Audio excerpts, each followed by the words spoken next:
بڕیارەکەی کۆمەڵی دادگەری بۆ کشانەوە لە پەرلەمانی کوردستان و ئەنجومەنی پارێزگاکان و حکوومەتی خۆجێی سلێمانی بە هەنگاوێکی گرنگ دادەنرێت لە پرۆسەی سیاسی هەرێمی کوردستان. ئەم بڕیارەش پشتیوانی جەماوەری و سیاسەتمەدار و چالاکانی لێکەوتەوە. لە چوارچێوەی کاردانەوە و ستایشی کەسایەتی و سیاسەتمەداران لەسەر بڕیارەکە، ئەبوبەکر هەڵەدنی پەرلەمانتاری پێشووی یەکگرتووی ئیسلامی سەبارەت بەو بڕیارە دەڵێت کۆمەڵی دادگەری کوردستان بە کشانەوەیان لە پەرلەمان و حکوومەتی خۆجێی بڕیارە دروستەکەیاندا. هەروەک هەڵەدنی پێی وایە مانەوە لە حکوومەتی خۆجێی کە 5 ساڵە ماوەی بەسەر چووە هیچ پاساوێکی نییە. هەڵەدنی ئومێد دەخوازێت گوشارەکان لەسەر دەسەڵاتی خۆسەپێن چڕ بکرێنەوە بە ئەقاری ڕاستکردنەوەی باری لاری حکومڕانی باشووری کوردستان.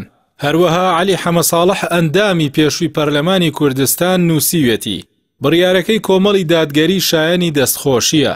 پێشی وایە کە کۆمەڵی دادگەری کارێکی دروستیان کردووە بە کشانەوە لە پەرلەمانی کوردستان و ئەنجومەنی پارێزگاکان و حکوومەتە خۆجێیەکان.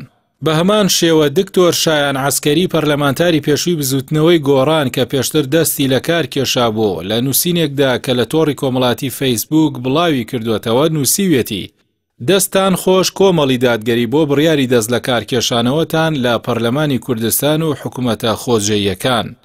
لە بەشێکی نووسینەکەیدا شایان عەسکەری جەختی لەوە کردوێتەوە کۆمەڵی دادگەری بڕیارە دروستەکەی داوە و کۆی فراکسیۆنەکەی دەست لە پەرلەمانی کوردستان دەکێشێتەوە.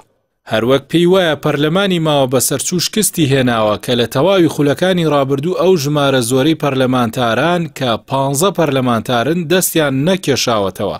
ئەمەش کاردانەوە و هەڵوێستێکی زۆر گرنگە بەهۆی کارێکی هەڵە و نایاسایی سەرۆکایەتی پەرلەمانی کوردستان کە دەستەمۆی 2 حزبی دەسەڵاتدار و گەندەڵن.